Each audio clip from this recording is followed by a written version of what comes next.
So this webinar series, we're in our 5th year, Tammy, I think, maybe our 6th year. And it's called Engaging All Learners in the Middle Years. And session 1 had Shelley Moore, Belinda Chi, MJ Maidenwalt. And our previous session to this one, we had Brad Baker and Leona Prince and Katie Marin, who's here today, as well as Sarah Elson-Hagen. And today, we're so thrilled to have Shane Safir, Ashley Watson, Kendra Jacobs, and Bonnie Lynn Donovan. And we're going to share some of our pedagogical practice with you and a few big ideas. We're just so glad we're here. And we want to acknowledge the support of the Rural Education Advisory in organizing this series, and also the province of British Columbia through the Ministry of Education and Childcare. Over to Tammy. Good day, respected friends. I'd like to acknowledge that I'm Zooming from the traditional territory of the Hulkaminam speaking people. Specifically where I am right now, where my office is at the Kwametsin village site. We're so grateful to have you here today and would love if you would like to enter and acknowledge the territories that you're Zooming from today. We know that the work that we're digging into today and looking at today always centers on our own personal commitment to truth and reconciliation, better understanding space and privilege and opportunity. And we're really grateful to have you with us today. Thanks, Tammy. So here I am, your co-host, along with Tammy Renyard today. And last session, I talked a little bit about the concept tumhulauch, which comes from Instilchin, the language of the Syilx. And from that knowledge system, this idea is that we are the land and the land is us. And so when we think about land acknowledgements and understanding from Indigenous perspective, our local Indigenous perspective, it helps us understand our responsibility and our connection and our reciprocity with place. And so land acknowledgement is not something that we just do formally at this time. It's something that we're hopefully always doing, which is how are we connected to this place and how is this place part of us? And how can we engage in stewardship in this place? In our previous session, we had Leona Prince. And so she talked a little bit about Be a Good Ancestor and her new book that's coming out as well. But it really also helps us think about in today's session about the work that we're doing is not just ours, it's collective work. And it's not just connected to us now, but how we can leave this place in the future and the contributions that we can make and helping every student see that they are a contributor, a change maker, and a good ancestor. And the questions that Leona left us with last time were, when you think about the idea of authentic voice in the classroom, whose voices are being centered? She also asked us, how are you meaningfully and purposely bringing diverse voices into your teaching and the learning in your spaces? And so we're really building on that work today. And we're just so grateful that Shane Safir is here. Shane, thank you for finding some time for us. I'm sure you're like, why did I answer that text from Leyton? But Shane, we're just so grateful for your work and your friendship. And you know that we think of you as an extension of us in the work in BC because you're part of the work in BC.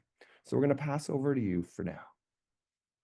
All right. Good afternoon, everybody. Hello, hello. Thank you for joining us for this hour and a half of thinking and learning and growing and really just humaning together in an incredibly complex time to be a human being.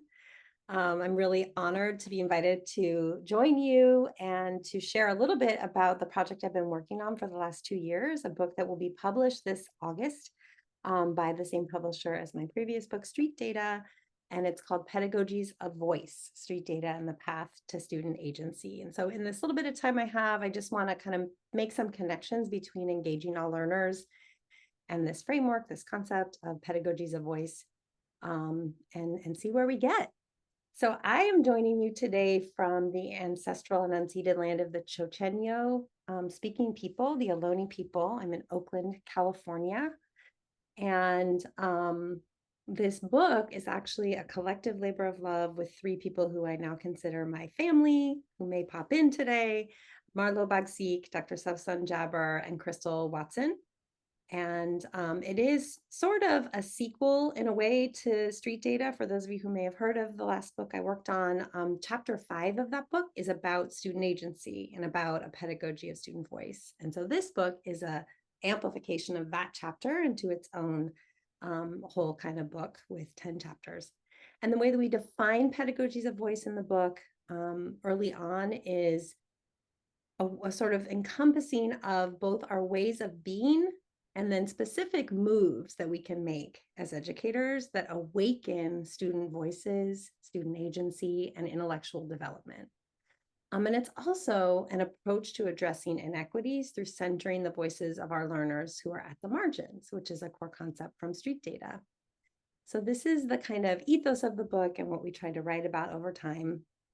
But I would be remiss by not first acknowledging what it is like and has been like to write this book in the moment that we're in, where, you know, lots of children are finding their voices, including some with incredible privilege. In this quote here, apparently saying, "You're not the president and you need to go away." This little boy on the left, if you haven't heard about that recent comment, that's the son of Elon Musk. And the reality that so many children in the States right now are terrified of going to school because of ICE raids and deportation. And it's creating, my ex partner and dear friend teaches at a high school here for all newcomers, and their attendance is down dramatically just because of the level of fear that so many kids are facing.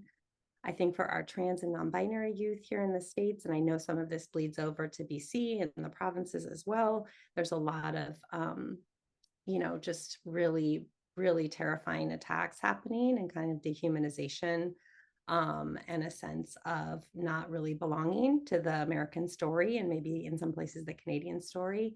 And then of course we've got our, you know, border wars happening, which are really exciting. So I found this picture. I was like, here we are. And I hear that there may be a move to just integrate California into Canada, which I'm all for if you guys will take us. Anyway, side note, this is all to say that it's a very complex time, again, to be a human, to be an educator, and certainly to be a child, and to try to figure out, who am I amidst all of this? And particularly if I'm a child who has marginalized identities, what does it mean to find my voice, to use my voice? Am I even safe to do that? And so the core kind of model at the heart of this book is the agency model, and it's adapted from street data. It looks a little different if you read it there. And it's this idea that all of our pedagogy can really be oriented toward the awakening of student identity, belonging, inquiry, and efficacy. And I'm going to walk through each of those just briefly because it's just a taster today. But first, I want to invite my dear friend Tammy to come off mute and read this quote from street data about agency. Okay. Agency doesn't emerge in a vacuum, nor does it flourish in a traditional classroom where the teacher is positioned as a content expert dishing out knowledge. It emerges in a learning space where power is distributed, knowledge is democratized, diverse perspectives are welcomed, and children are intellectually and emotionally nourished. Thank you, Tammy.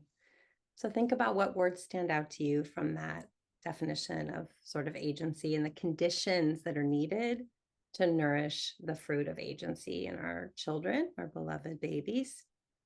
And what I'd like to do is just walk through each of the domains briefly, starting with identity. So identity in the book is defined as, you know, every child's ability to say that their ways of being and knowing and learning are valued in our classrooms. And there's a credo for every pedagogy, every chapter in the book. And the one here is that every part of you is welcome here, even those without words. So imagine how our children would feel if they could walk into a classroom and really feel that all of who they are is welcome. They don't have to explain or silence or justify any part of who they are. And then we're thinking in the book with you all about, you know, how do we design pedagogy that makes that possible? What does that look like? And so we're writing here about storyorientation, pedagogies that really center story, which is so, I've learned so much from Indigenous pedagogy about the role of story, certainly micro affirmations, ways of really affirming and nourishing children. And one of the kind of design questions in this part of the book is, how will learners be invited to share who they are and their lived experiences in our classrooms every day? And you'll get to see some of that in the stories that come later today. Just two quick examples of what that can look like. There's a practice called identity mandalas in the book that in our book is adapted from the work of Dr. Banham at University of Oahu. And I've actually used this model, a version of it, in connection with the Salish Weave as well in Saanich with educators there. And it's just a beautiful chance for young people to talk about their roots, their relationships, their hopes and beliefs, important events, and kind of who they are. And here's one example in the book from an incredible educator, Jessica Wei Wong. I'm actually going to put her website in here because you can find a whole scaffold to the tool if this is something you might want to try with your kiddos in her resources page.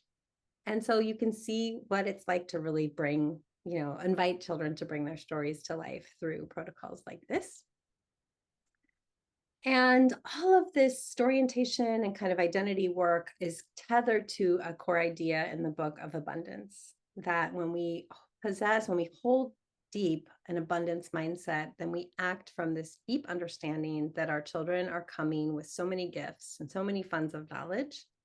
And we ground ourselves in honoring those gifts, right? And really focusing on what are the things that they know, rather than focusing on what are the problems that we have to solve or the things they don't know or can't do yet. Just orient ourselves toward possibility and toward abundance. And I think you'll get to see that in the stories that Ashley and Leyton and Kendra and Bonnie Lynn share a little bit later as well. The second domain is belonging. And belonging, classrooms rooted in belonging, the way we talk about in the book is that every child walking into our spaces would be able to say, I see myself here and I'm seen and loved here. And the credo is really simple. You are seen and loved here, exactly as you are, right? This is a space that you belong to. So one of the ways that I wanted to investigate this for the book was to ask some younger students, these are third graders in New Mexico, in a classroom of a teacher contributor named Alessa Ibanez, and we did a discussion online. What do they think belonging is? So let's listen to their answers. What does it mean to you to belong? And what does belonging mean? So think about it. Community. Say more. Community and sharing together. Wow. Maria? Like in a group, if you don't feel like you belong, they can make you feel like you belong. Or maybe like go into a group that you think that's right for you. Yeah. So then when you say that makes you feel good, what are those things for you when you go into a group that makes you feel good? What do you look for? When they're nice. And they're respectful. During lunchtime. Respectful? Respecting people. Respecting people. And for them to be really, really nice to you.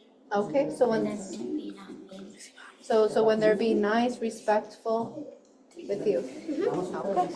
And then we'll go on to Hazel. It's being part of our community and sharing. And Sophia. That you feel like you actually belong there, and that you're loved and that you're listened to. Beautiful. You have to like share what you have to share what you feel, and then they'll know.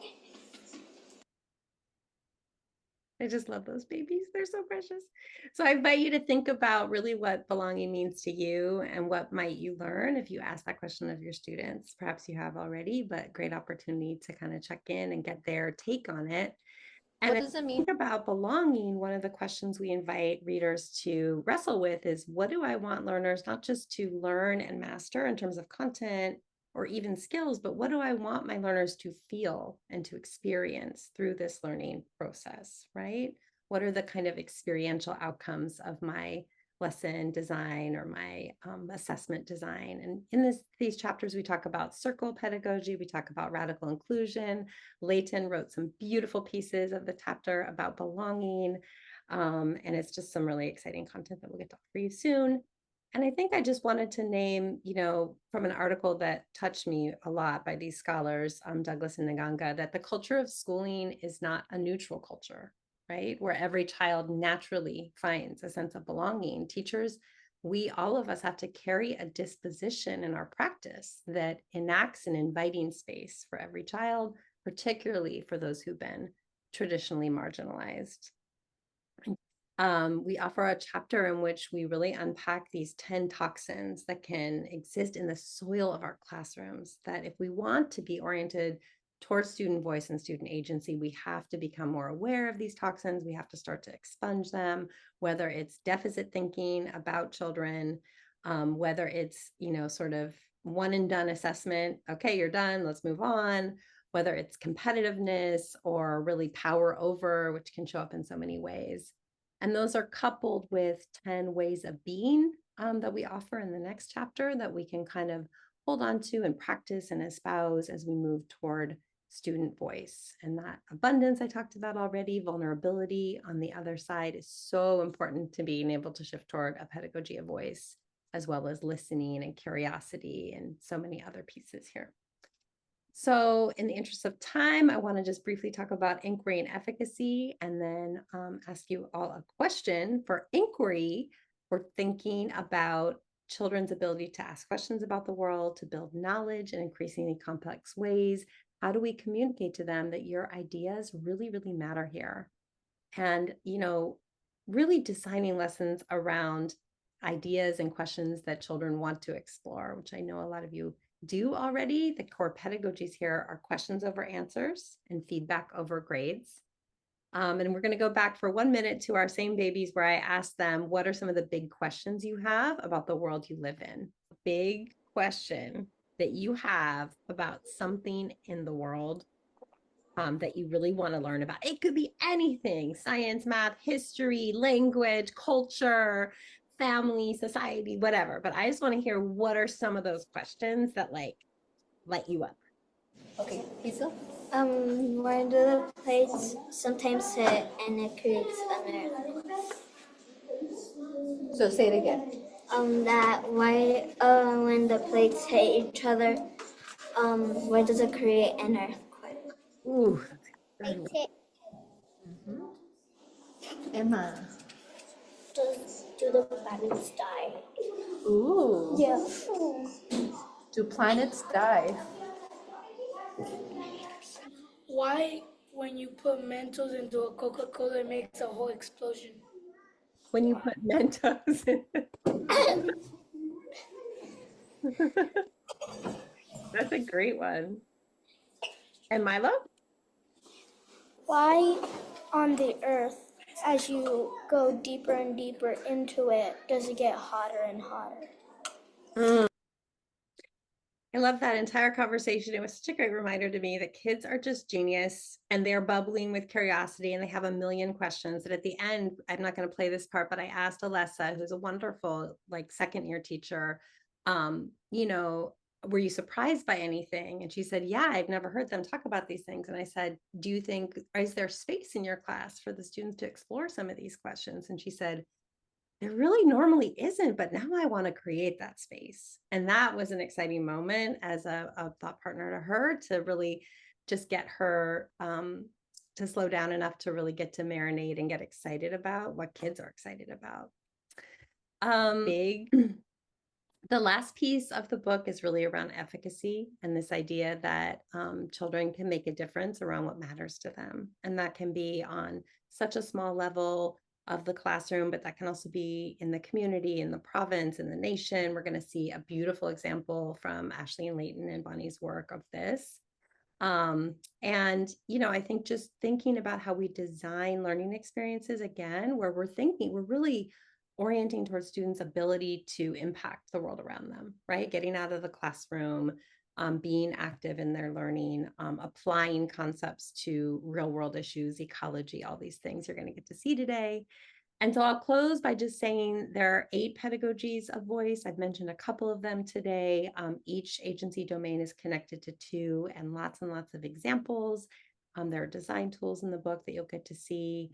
If you're interested in knowing more about the book, that QR code is like a pre-ordering thing. I think there's like a raffle connected to that, if I'm correct. So I'll leave it there for 1 second if people want to grab it. And then what I want to close with is actually an excerpt of voices of educators across North America. At least one, if not two of these folks are from Canada, that we got to interview when we were beginning to write the book. And we asked them a question, which is, what needs to be said today about student voice and agency? Why is this important? And I'm going to ask you that same question before I sign off. So first, let's hear a couple of their voices and then give you a chance to chat your thoughts.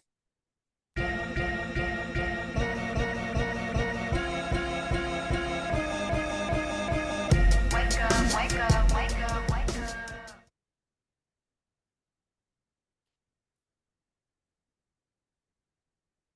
One of the things I think maybe teachers especially are like, you're so prone to dissociate your true self or your true identity from the work. A lot of times, speaking for myself and what I see in my school and in other schools I've taught in, like there's this generic identity that you have to, it's performative. Like you have to present yourself as what you think your principal, your superintendent, what everybody else wants you to be. But that's not what brings the students in. Like students, I find, are more willing to engage if they feel like, like you're being your authentic self. Like, you know, they start to perform also if they feel like that's what you want. The toll that COVID has had on our world and on students and learning in every possible way, like that there is no returning to normal. You know, the idea that we can return to this thing, this pre-state, it's had all sorts of ripple effects. And so I think also combined with that, like I feel like there were twin pandemics. There was both the COVID and then there was the murder of George Floyd. So those two things together, I think like ripped things open. And our youth today, I feel like when they're asked about the future, like they're really scared. Truths need to be told, not to provoke people, but to awaken them. And that's really important. So my grandmother always says, be careful what you say because you only say it once. You want to say it in a way that is going to call somebody in rather than call somebody out related to this. And so, you know, and when I think about student voice, it's we have to stop asking them without not preparing to do something about them, but actually hearing them means that we're actually creating them, holding space as equitable decision makers that actually without their help, we can't do it. And we can't imagine what the solution or the fix or anything can be. It's not our job, nothing about them without them. So like, for example, when I was just hiring a district VP for Indigenous education, a student was on the hiring committee table. When we're having Indigenous education committee or circles structures, a third of the seats are students. We don't want to imagine a future of what needs to transform in education unless we are actually valuing their voice in such a way that they are actually sitting at the table and actually being valued for what they can contribute.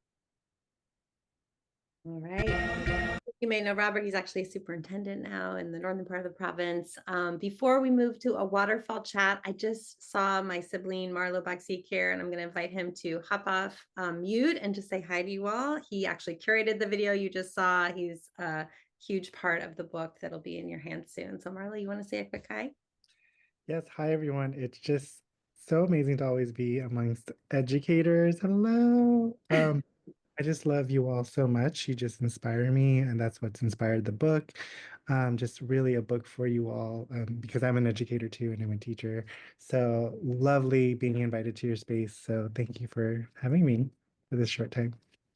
Thank you for being here, Marlo.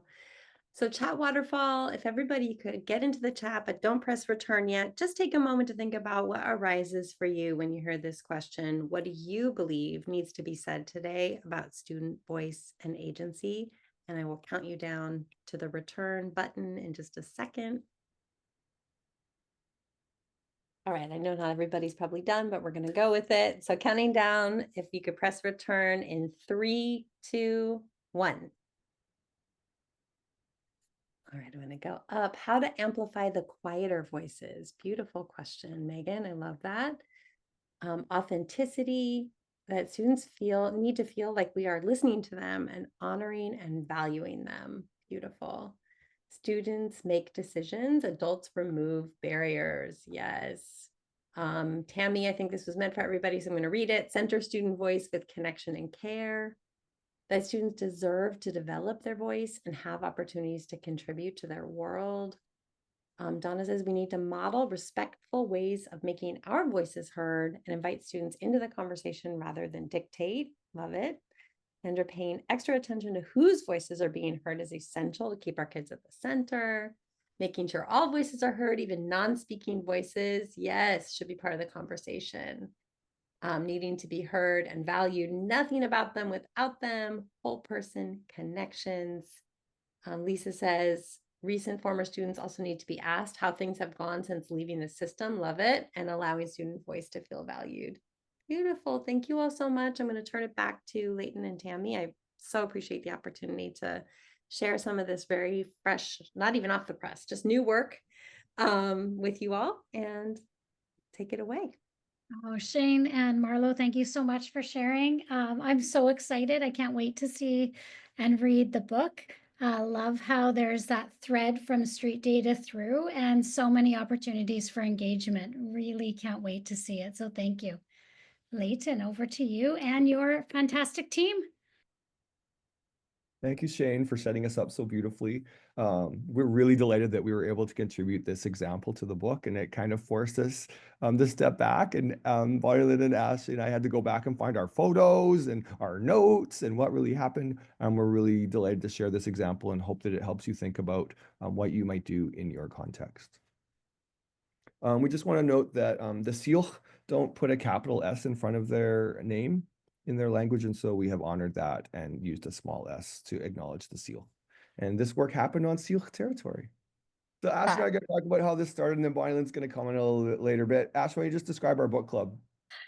We have a wonderful group of, as Leyton likes to call them, fro-leagues, that educators who we've worked together for quite a while that come together and in our extra time read professional literature that just fills our soul as educators.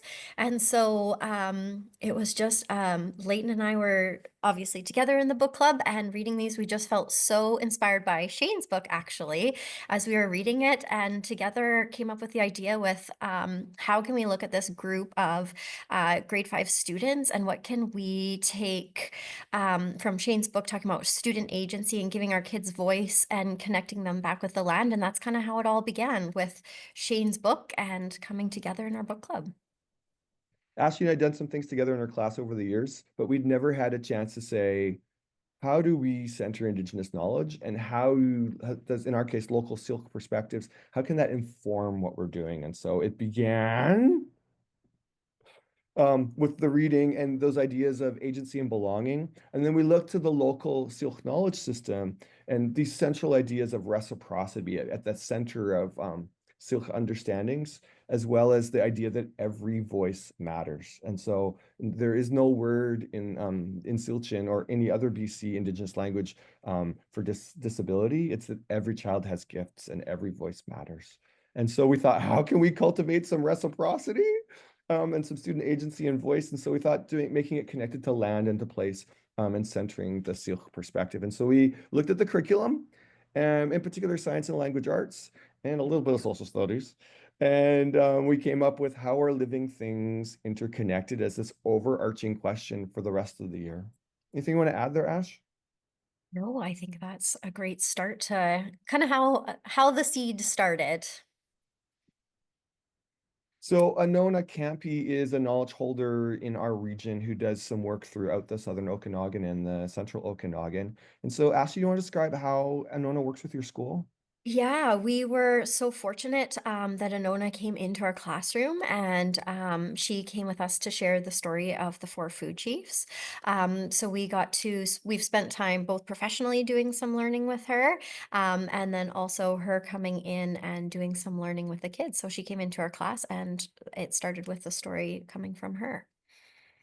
And so this traditional story introduces us to the 4 food chiefs and to fly. And really it shows that even annoying fly has something to offer. And so everyone has something to offer and every voice matters. And this foundational knowledge system story then influenced us to think about how all of our voices matter and what can we do to contribute. You want to talk a little bit about that little book chapter? Yeah, and I think just building off as Leighton started us, like the kids, we kind of jumped in and we like to embed and weave in literacy into the all day, every day. So what you see here is the kids coming together. And at this time we had the kids have their own book boxes where they keep their good fit books. So at this time we came and they were sharing stories that they had connected to, their favorite parts of the stories. And it was such an excellent opportunity just to see the kids taking ownership of themselves as readers and such a sense of joy and engagement. And it was really amazing because it's always great to peek in their book boxes to see, you know, what their interests are and what they like to keep in there. But as our learning progressed together, how the texts that they started to collect, because they like to hoard favorite books in their book box, started to transform into more nonfiction texts that connected to our learning of, like Anona had talked about the 4 food chiefs, and they started making text-to-text connections that way, and to the land and some of the other topics that we'll cover in this. But then they really became the experts that would be so excited about sharing what they had learned or what they had read with one another. We made a big book bin of every book, article, comic, graphic novel, or a piece of something text that we could find related to environment, land, and the local silk perspective. And so we invited kids as we worked our way through this unit. It was more like a, I don't know, a swath than a unit. But then they found things they really loved and added them to their book box so they could read and become experts on along the way.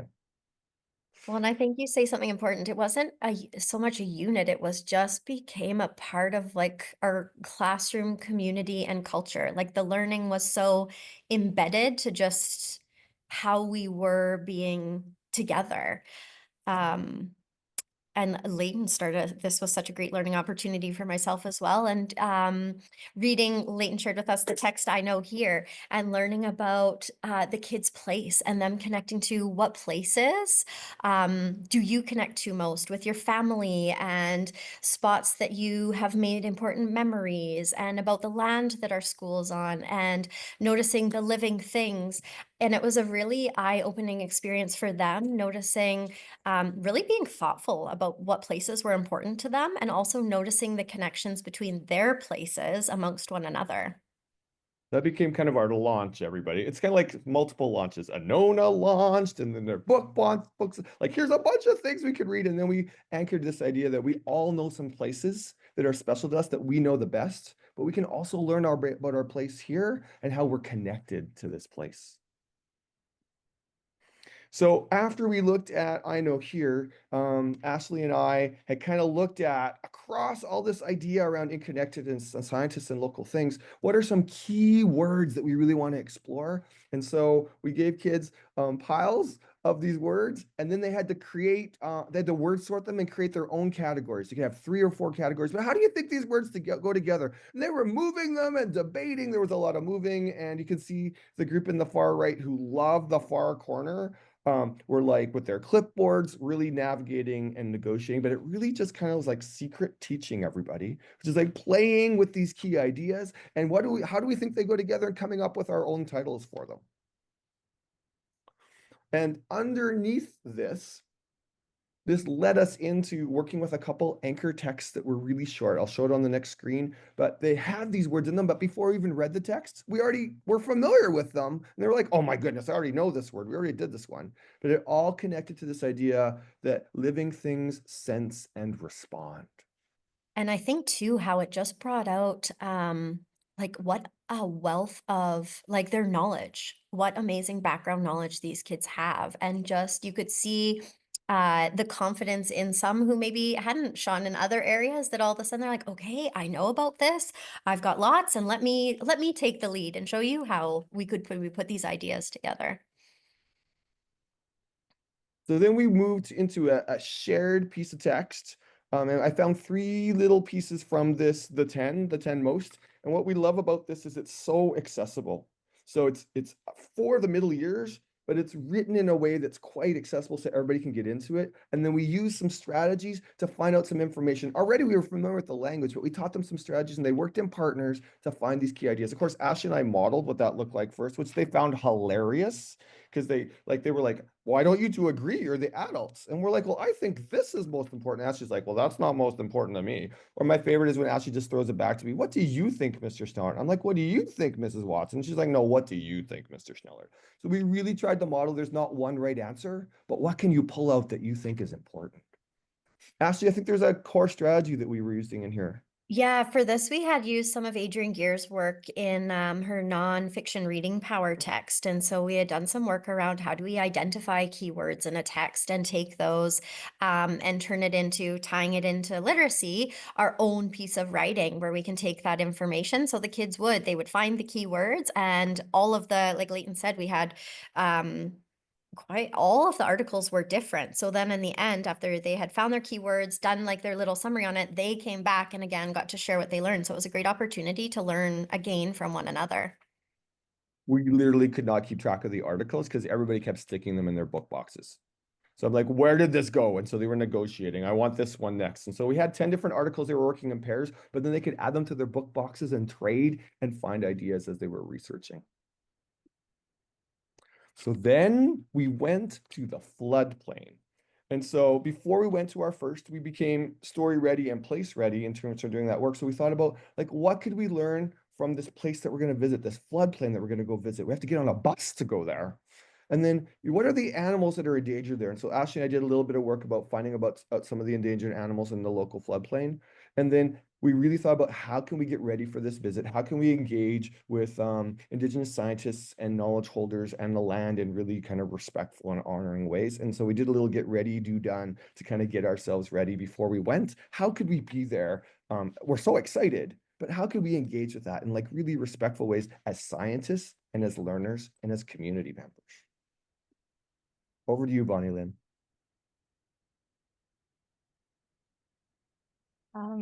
Tanshe, bon après-midi.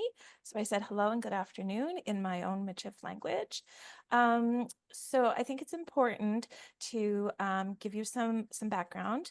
So Si'il people are salmon people. So the Si'il are my husband's people. And one of their 4 food chiefs is Intiti, or Chinook salmon. And Intiti is chief of all water beings.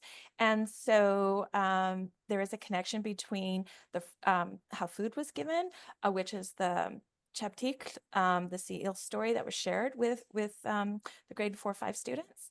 And in the early 20th century, Kasit, which is the true name of Okanagan River, was straightened, narrowed, and diked.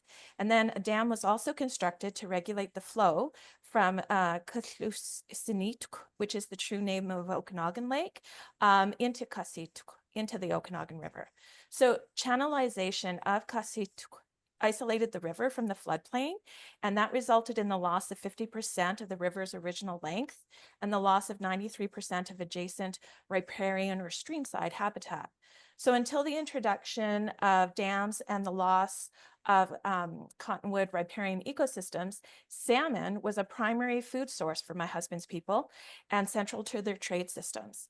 And so then when the Okanagan River was disconnected from its floodplain, it couldn't perform its ecological function. And then when the dams were built, it altered the riverbed from gravel, which is ideal for salmon nests, to larger cobbles and sand, which is not ideal. So by the 1990s, the future of Okanagan salmon was in question. And so the Si'il people responded, and so they have several initiatives to restore the historical range of sockeye in the upper Okanagan watershed, in Okanagan Lake and Skaha Lake. And so Kimchinitk, the floodplain restoration project, means alongside the water. That was a multi-year restoration project. It began in 2015. And so Si'il traditional ecological knowledge was supported by Western science. And in collaboration, those sciences were used to restore historic floodplain and riparian area of Kasitk on the Penticton Indian Reserve. So the intent of the restoration project was to aid in the recovery of at-risk populations of many species of cultural significance to Si'il people, including but not limited to salmon, various birds, insects, reptiles, and amphibians. Next slide, please.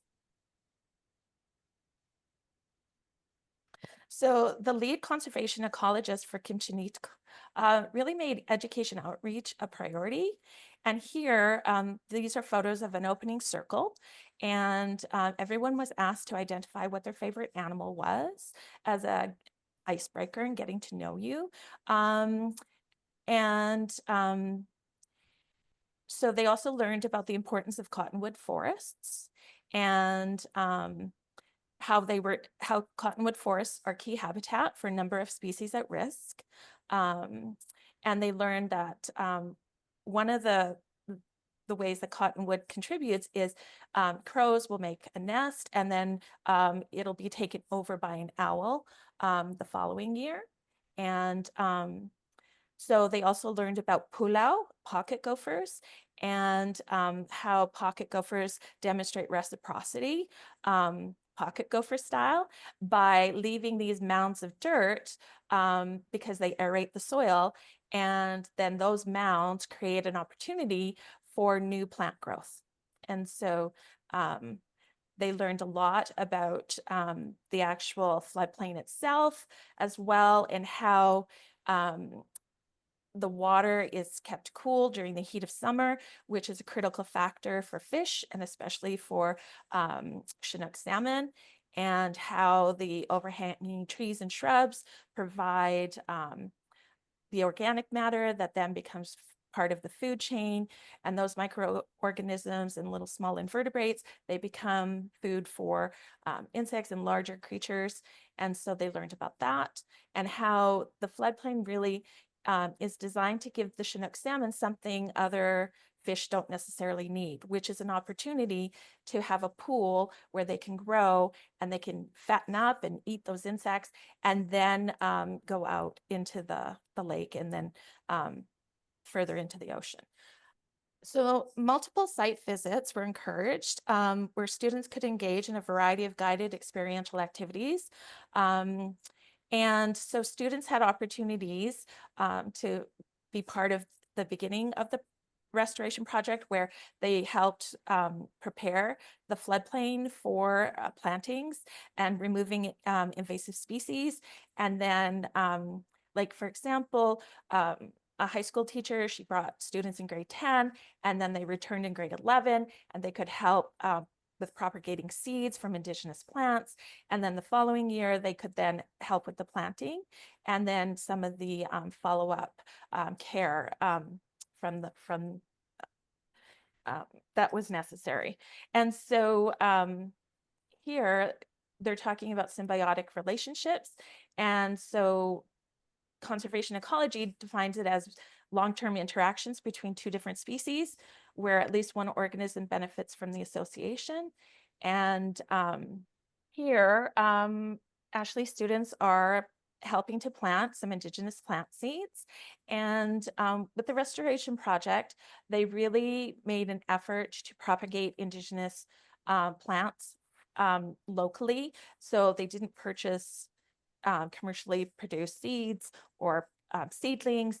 They had a separate greenhouse that they did all the propagation in. And so all of the seeds came from the plant relatives in the surrounding area. So for example, wild rosebush, trees that love the water, like types of willows and cottonwood, etc. So here the students are actually planting showy milkweed seeds along the bank. And so part of that symbiotic relationship that they learned about was how the monarch butterflies have developed a resistance to the toxin in milkweed, which gives their caterpillars a strong chemical defense against predators. And then the milkweed plants, they then can grow back faster after the monarch caterpillars have eaten them. So this was our first visit, everybody. Could you imagine being like on the floodplain, learning this information, finding things out, and then getting to plant milkweed? And that was also the year that we heard on the news on CBC that the monarchs were going extinct. And so here they learned that if we planted showy milkweed, we could return this native plant to its place, but also help the monarchs come back and be part of it. And so as we rode home on the bus, I invited kids to write down, what are all the species that you learned about today? And they were like, we're writing on the bus. I'm like, we have to remember this, everybody.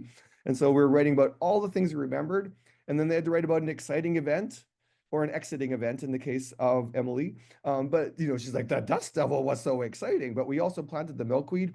And then they ought to talk about how was the channel before colonization and what does it look like now? And so they really talked about that they've straightened the floodplain and that's caused a problem for the salmon. And then they had to write to Michael, the conservation ecologist, to say, you know, what did we learn from him? So then we go to Harrison's on the right. And Harrison, who likes to do as little as possible, but has so much going on in his brain, turned over the paper and look what he wrote, everybody. So here's what he said. It all started when we got off the bus. We had made it. It was very windy. So our guide brought us to the place where there was less wind, and then we ate a snack. I also set up my picnic blanket for me, Oliver, Jason, Jasper after we ate. We learned how to introduce ourselves to the land. Then we got to have some free time to explore. I went straight to the pond and tried to find some frogs and salamanders. After that, we sat back down on the blanket and learned more about endangered species and why they were endangered. Then he passed around pictures of animals native to the land. Then we grabbed some lunch and looked under some wooden crates to see if there were any animals in them, but all we found were a spider, a beetle, and a cricket. Then we went to sit back down and we were hit by a huge dust devil. And Jace lost a little choke cherry seed he found on the ground. Then we moved to a different location to plant some milkweed to help the monarch butterflies. To plant milkweed, you need to dig a small hole, sprinkle some seeds in, and cover it up with dirt, and you're done. Then someday, then somebody who comes to return a snake to the wild, which was very cool. That's what happened next. Somebody brought us a snake, and that was really exciting for the kids. Then we said goodbye, and we left. The end. And so we're just writing about and recalling what we have, but we're also writing to Michael because we've got some voice when we're like writing to somebody. Ashley, over to you.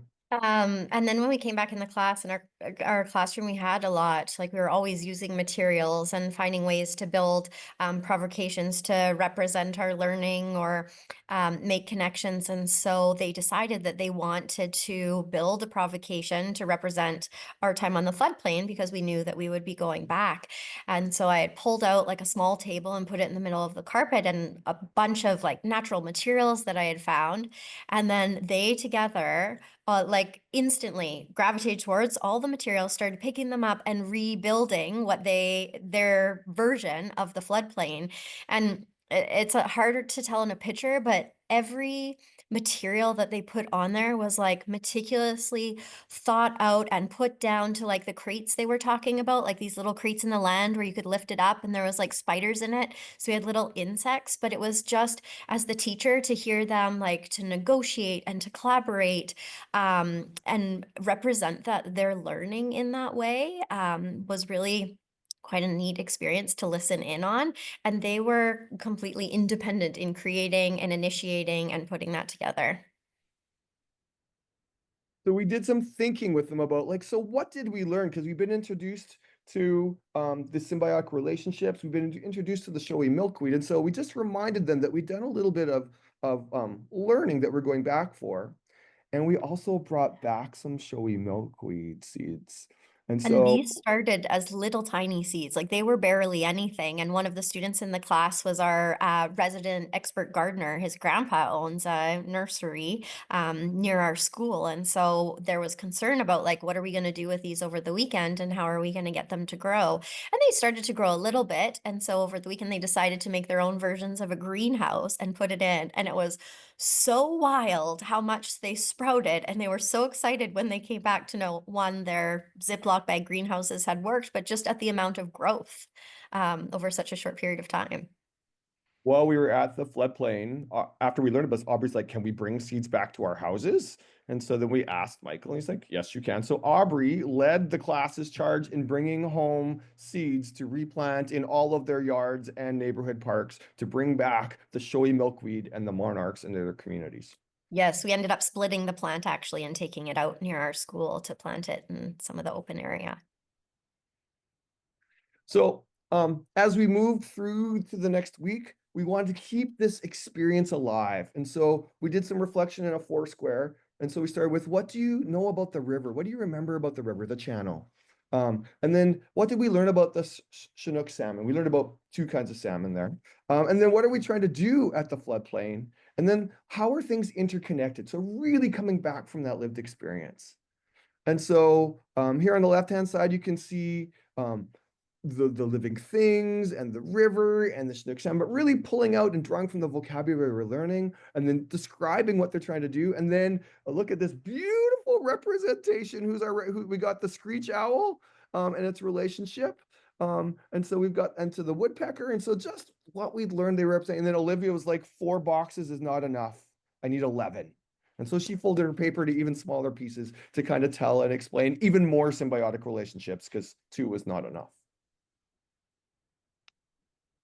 And after another visit, we came back and realized that we were missing some pieces in our provocation. And so the kids decided that we were going to paint, and they ended up cutting out and then creating the plants and animals that we didn't have represented, and then adding that to what we had already built together. So great to see as we went back to experience the floodplain, more that they learned and noticed, and then coming back and adding to what we had in our class. We went for our next visit, and Boylan's going to give us a little brief overview of the hatchery that we also visited on our second visit.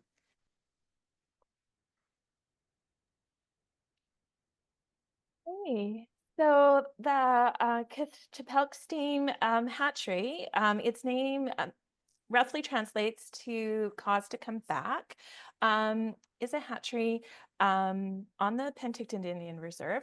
And so they have the capacity to rear 8 million eggs from broodstock management, which is the collection of eggs and milk from adult sockeye from the Okanagan River until fry release. And so there is this partnership between the hatchery and the floodplain restoration program, because of course, that's where they're getting the salmon to put back in the river. And so students had an opportunity to tour the hatchery. It's approximately 1 hour for the tour, and they're taken all throughout the facility, and starting with the territory, and then an explanation of how damaging the dams have been to the salmon and their return to their territory, and then talking about the respectful practices that the hatchery staff have when they do need to remove eggs and milk, and that the adult sockeye aren't just discarded, that their remains are returned to the water as an expression of gratitude. And then students got a chance to visit the incubation room where the salmon eggs are reared from fertilized egg to fry until they're ready to feed. And then again, they learned about another respectful practice where the transfer of fry from the incubation room to the outdoor rearing tank occurs when the fry swim out when they are ready. And so the staff don't handle them. The sockeye fry decide for themselves when they're ready to do that. And then staff hand feed the salmon fry in the outdoor runs. They're made out of fiberglass, and that's where they fatten up. And so that's to ensure that no food is wasted. And then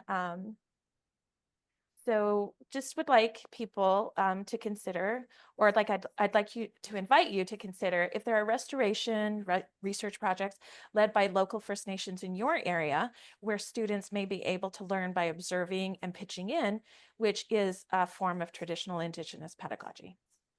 Thanks, Bonnie Lynn.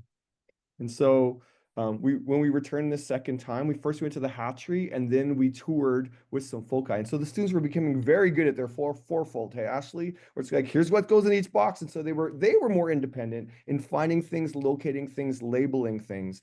And they also looked at how their showy milkweed was growing. They also found some signage about what's going on about restoration of salmons. They were very proud of themselves of finding this information. And so really, they were learning how to document and look and notice and see the impact they were having. And so after that visit, they were really thinking a lot about like what's happening at the floodplain, and look at our milkweed in the class, and why is the milkweed in the class growing faster, and allow them to think about what variables can we control and not control to help and make a difference. And so we had a final visit, where students were able to come and document and show how they had seen things growing and what they noticed as different. They also got to see their impact, and they also learned that we could no longer walk in some areas because there were eggs and little babies emerging in those areas. And so we learned how things change by the season and how we engage differently in the place. We also saw the return of a turtle. First time a snake, this time a turtle, which was really meaningful and engaging. And this is the floodplain because it's not full until the spring. So the first two visits, there was no water in our little floodplain section, but they actually got to see what happens over time. And here we are adding some more native plants that we learned about in our region. And we had some friends who were like, what else could we do? And so they became in charge of the water parts. And so it really helped them find their voice and find their ownership of the space. We close by saying, we really found that returning to a place helped students learn about reciprocity and giving back, building their vocabulary. Lots of opportunities to write and engage with community members was really important. And that multimodality, sometimes we don't think about that in the middle years, but kids being able to create with the loose parts and paint and create and be there on the space and take notes was really important. And we had some friends who really showed their connections to their community. They brought in their family knowledge and their backgrounds. And we also saw some learners who were less active or very quiet in the class thrive outside and then bring that back to the class. And so just like Bonnie Lynn, we think about how can we build our relationship with place. And I think for now, where we think we're at is that kids felt agency because they felt like they made a difference. Plus they saw one monarch and they felt like they had saved the monarchs forever. So here's your reflection question before we pass on to Kendra, everybody. Just choose one for the chat box. How might you explore reciprocity with students? Or can you think of an opportunity to develop student agency in your practice? Or how are you meaningfully and purposely bringing diverse voices into your teaching and learning? So we invite you to choose one and just pop something in the chat box. Give yourself a minute and a half, and then we'll all press send.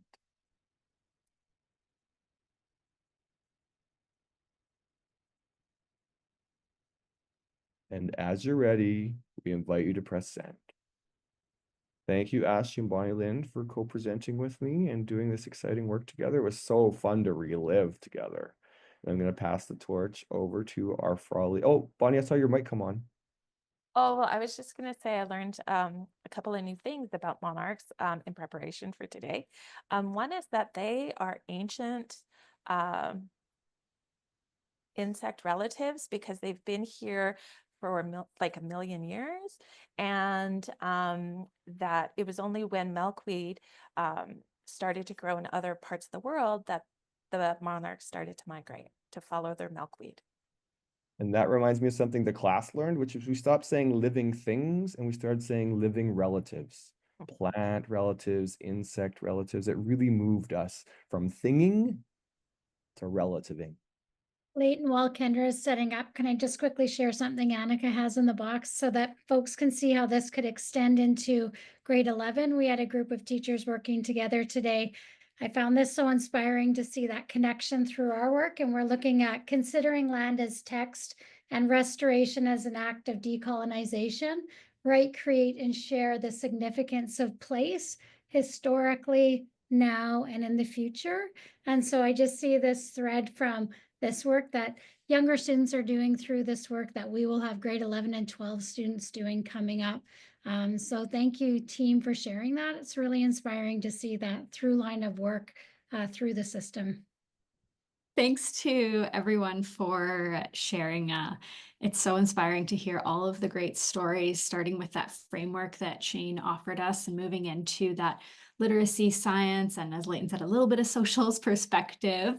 And so I'm so excited to bring a numeracy perspective to the pedagogies of voice and really digging into how we can use student voice to elevate our math classrooms. And I love to start all of my presentations with this beautiful co-created anchor chart by some grade 5 students. And it was about May, and they'd been really working deeply in a math community environment. And in May, they shared their thoughts and ideas to what mathematicians in their community do. And they shared things such as, we help other mathematicians, we share things, we're positive, and we support one another. And they really truly saw themselves each as mathematicians in their own way. And so we're going to experience that together in action. Don't run away on me. Math is not so scary. And so let's dig into how we can make it a little bit less scary for everyone. I want to honor and acknowledge that I am coming to you from the unceded traditional territory of the Okanagan Syilx people. It's lots of beautiful snow here, and it's been a while. We've been waiting for this snow for a long time, and so I'm just so grateful for the winter and the time of rest and slowness that this snow really inspires me for. And so for our learning journey over the next about 20 to 25 minutes or so, we're going to dig into the components of thriving mathematical communities. We're going to look at a little bit of math in action, and then I'll finish off with sharing some of the talk moves that I rely on and the pedagogical choices that I have used in a multitude of learning experiences, and how I use those talk moves to bring student voice to life in the math classroom. And I'll really invite us to center ourselves back to Leyton's initial question around whose voices are being centered. And we're going to see that really come to life through the lens of mathematics throughout the next 20 minutes, and thinking about our own voices and how they might be centered in this experience. When I think of thriving mathematical communities, I think of 4 pillars. And so just like when we sit on a chair, we need all of those pillars to hold equal weight in order for the chair to do its job. And so in order for a mathematical community to thrive, each of these pillars needs to hold equal weight within its community. And so children need to see themselves and identify as mathematicians. They need to see their diverse strengths come to life through the lens of mathematics. They need to bring forward a mindset of perseverance, and that growth mindset, being able to work through challenges and problem solving. Children need to be able to communicate both orally and representationally. And so thinking about that oral communication as foundational to moving into the lens of representational communication with their thinking. And I'll talk a little bit more about how that can come to life in a math classroom. And of course, that idea of collaboration, children learning with and from one another, as well as us as educators learning with and from the children, because they always have such surprising and beautiful mathematical ideas to offer forward to our communities. The example here on the right is a pedagogical narration from a grade 5 class, that same grade 5 class that co-created that anchor chart. And they looked at what collaboration looks like and how they saw collaboration through the lens of a math game in their class. And so we can really see the voices of the children coming to life, sharing things like they're looking at the game board, they're thinking about what to do next. I see numbers, which means they're actually playing and not talking about other things. And then they wrapped it up by saying they're not playing with things on the floor. One of them isn't sitting at the table and the other sitting on the floor. They are sitting side by side, working together. And so no matter the age of the children in our spaces, when we honor their voices around what each of these pillars means to them, they will reenact those values and what they have honored in their conversations in the future throughout your classroom. And so in this class, they were able to really co-create that idea of when they collaborate, they truly do sit side by side and really dig into that math thinking together. Here's another example of identity and mindset coming to life. And this example comes from a grade 7 class, and it was inspired from the website that I've linked down below. And so the prompt is, math is like, and you can really hear the children's voices, their mindsets towards math learning here, but also you can get to know them beyond their ideas of mathematics. And so some of the things that came off here was, math is like baseball. At first, you are not accurate, but then you get better. Or math is like being a human. Sometimes it's easy and sometimes it's hard. And so just such great connections. I just love this one. Math is like moving to a new house. At first, it doesn't feel like home, but soon it will. And so we can really get to know each of these learners. I'm sure that there's somebody in here who loves baseball and somebody who loves or has had the experience of moving. And so they're able to make those connections and tap into their own funds of knowledge, as well as educators, we're able to unpack where their thinking is in relation to mathematics at this point in the year. This same class then explored the mindsets that mathematicians bring and the actions that they do. So further identifying that identity as mathematicians, the teacher recorded some of the children's thinking around what mathematicians do. And so they shared things like mathematicians struggle, they practice their math, they keep learning, they solve problems. They talked about how they experiment with numbers and make mistakes and don't give up. And then the teacher provided them with an opportunity to really bring those ideas to life. And so with the clothesline examples that I've shared here, the children had to negotiate and collaborate and order the numbers from smallest to largest.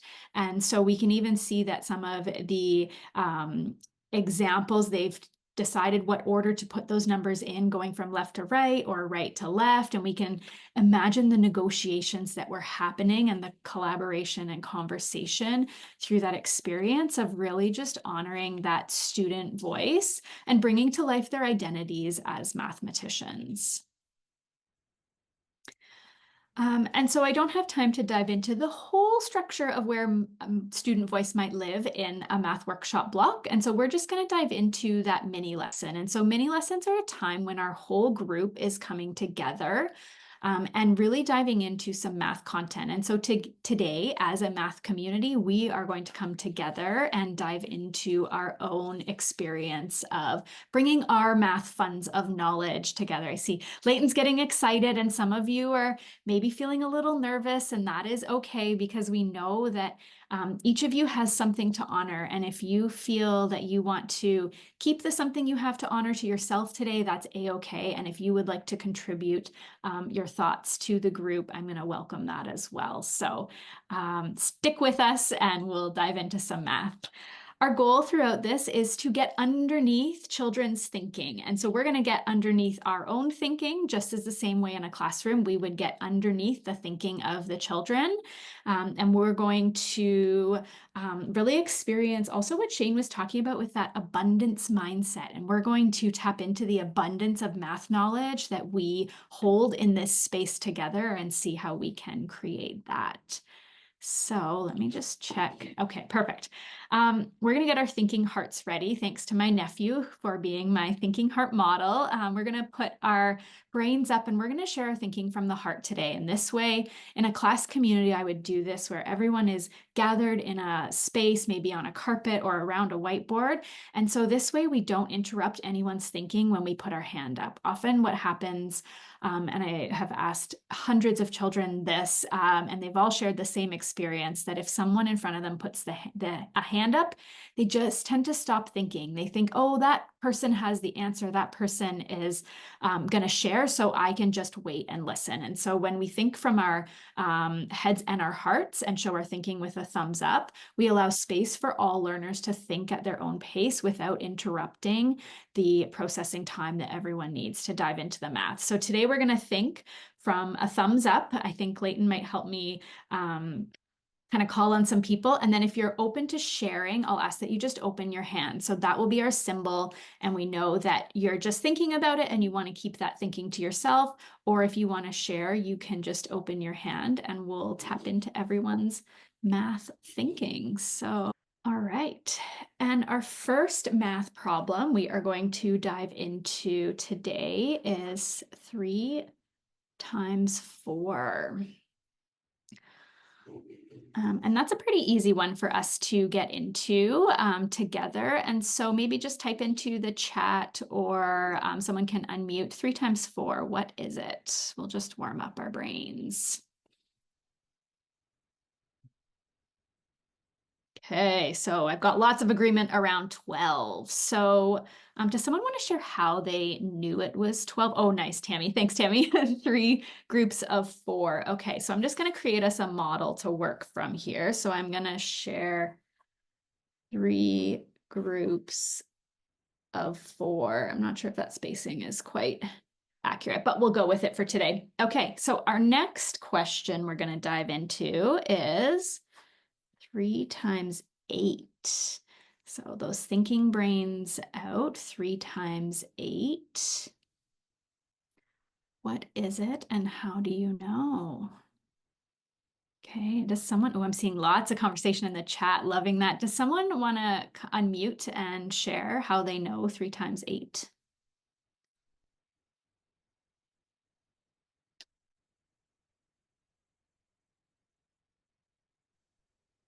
I can share. Awesome, thanks. I was thinking about so keeping in mind what we just did, I thought of 2 sets of 3 groups of 4. Oh, so you knew that it was a whole other set of 3 groups of 4? So kind of like that? Yeah. Okay, interesting. And I saw in the chat, thanks for sharing that. And I saw in the chat somebody noticed that it doubled because 4 was double 8. Thanks, Sandra, for highlighting that. So this one here doubled. And so we all feel at this point in our community, it's 24. Let's check out our next question. 6 times 8. I wonder if we might consider some of those strategies that were shared from Sandra. And is it Mia? Is that how you say it? Mia? Yeah, Mia. Oh, I'm seeing a double again. And so at this point in the conversation, if I was in a class, I'd probably insert a turn and talk. I can also tell by all of your enthusiasm in the chat, those answers coming in, that we all are noticing that pattern and have lots to share about. Does someone want to share just orally what they're thinking about?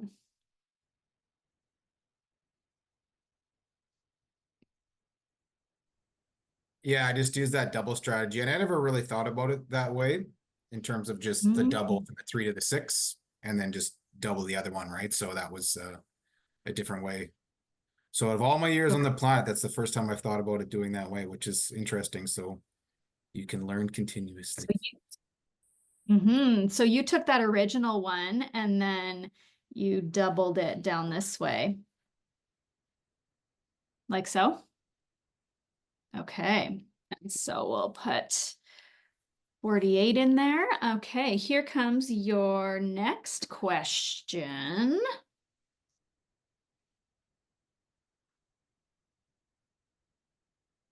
Twelve times 4.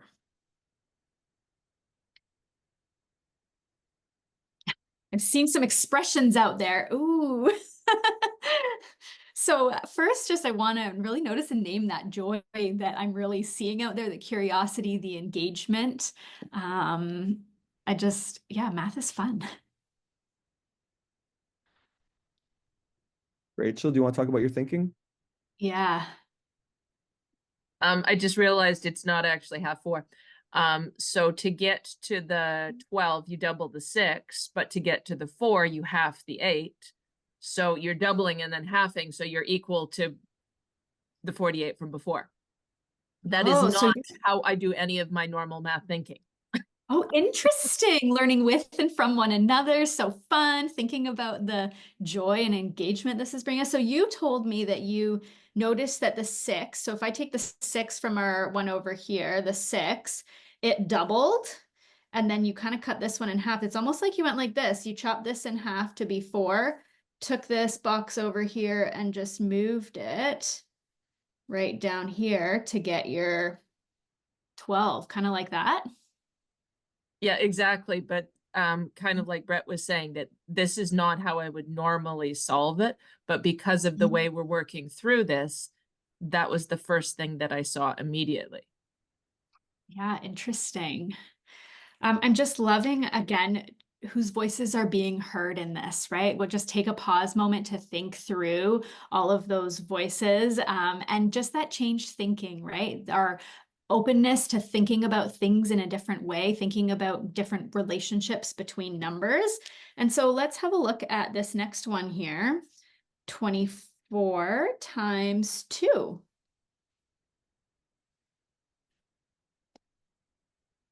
No, I should put, oh, and we all agreed that that was 48. It was the same.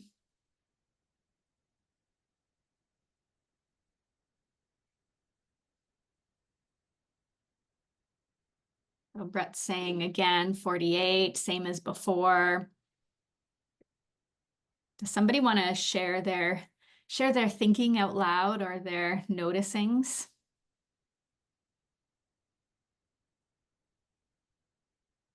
Same as That's again, what you can see these. Yeah. Oh, go ahead. Sorry. Hi. I thought that the doubles trick was really cool, and I didn't even think of it because I'm really tired right now. And so I'm like, oh, a trick. Cool. Now I'm awake. I could do this. And then when it got a little hard for my brain, I'm like, I have to go back to how I normally do it. And so at 12 times 4, I worked it out by doubling 12s and then doubling it. And so I'd already done what you're doing, leading us to with the 24 times 2. Okay, So I didn't even look at pictures right now. All I can do is look at the numbers and go, okay, this is what I do, and stick with my train because I have a tired train today. Yeah. And I love that. And so some of us are entering with so many different perspectives and entry points, right? We're having a tired day, we're having an exciting day, and this is remotivating us. And so just honoring all of the different ways that we can enter it. And you don't have to use the pictures and the models that I've drawn, but lots of children will go back to these and will rely on these to further consolidate their thinking. So Donna, you were saying you used the 12 times 4 to help you figure this out, or you didn't use that relationship at all? When I did 24 times 2 to figure out my 12 times 4. Ah, okay. So if I drew that down here, it would be like 24. Yeah, because I doubled 12 because that's easy for my head to do. And then I just did it twice. Yeah, like that. Yes, you almost went back this way. Yep. Okay, nice. Yeah. And then you're 12. So you knew this was 48 because you'd already done it. Yeah. Yeah. Okay. And then I saw Sandra comment in the chat as well. It's the same as before. You can see the pattern. And so I'm wondering if that pattern can help us solve other problems. And here's our last problem. I wonder if that pattern can help us solve it. 3 times 16. 3 times 16.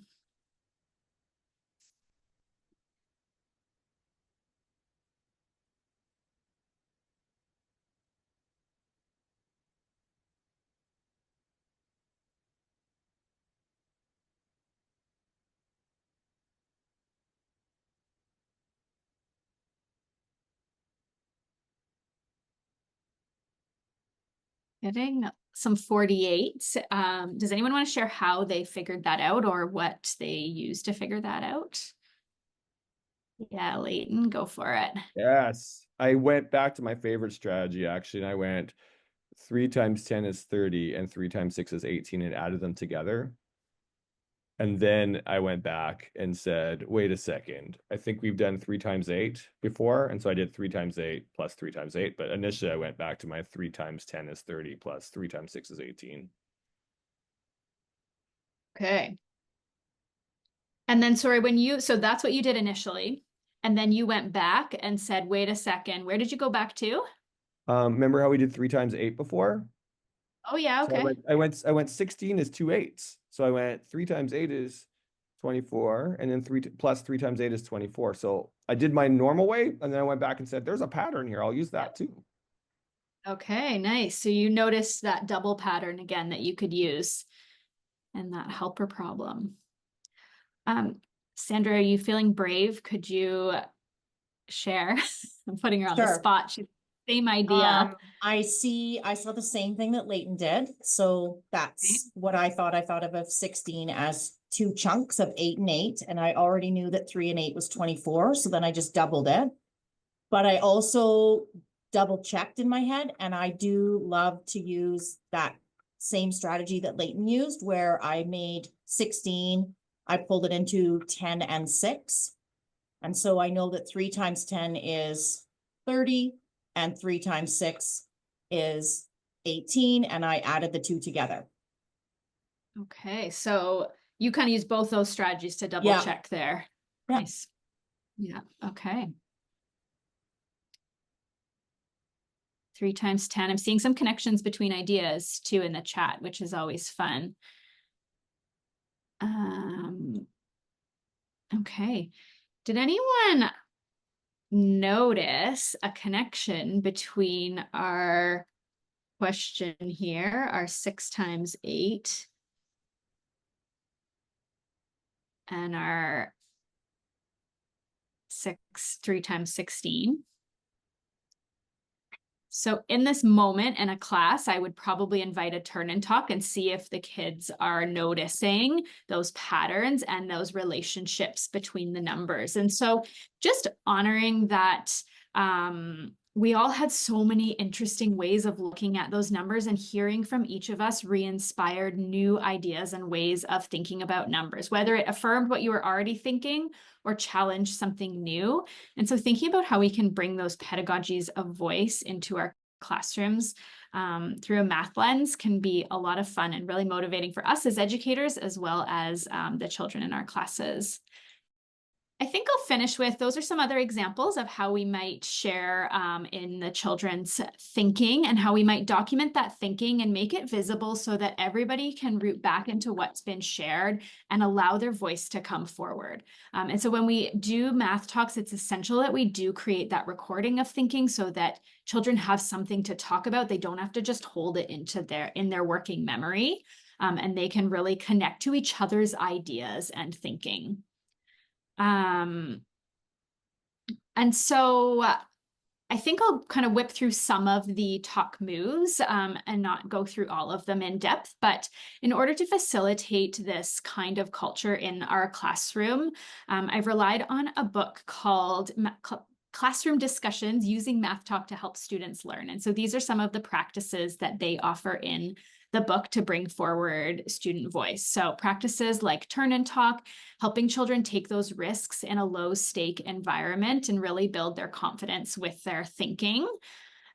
Strategies like pressing the children for reasoning. Tell me more about that. Why do you think that? What relationships are you noticing? And so really asking the children to sort of justify their thinking mathematically.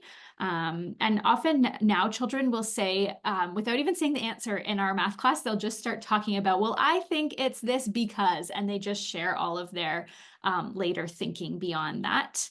And so using the revoicing, you heard me do that a few times throughout, just validating those ideas that are shared and really helping celebrate those ideas, and also sometimes clarifying them for others in the community to experience. And then adding on, we didn't experience this one in a ton of depth today, but allowing children to add on to each other's ideas can really help them develop an understanding of those relationships with their numbers, using their own funds of knowledge to bring forward. Oh, I think I skipped one. We'll skip that one for now. And then asking children if they agree or disagree with that thinking. Sometimes when we invite this conversation, we do need to really talk about what it means to disagree respectfully. And one of the ways I like to do that is to allow children permission to always change their thinking. And so in math, we can change our thinking.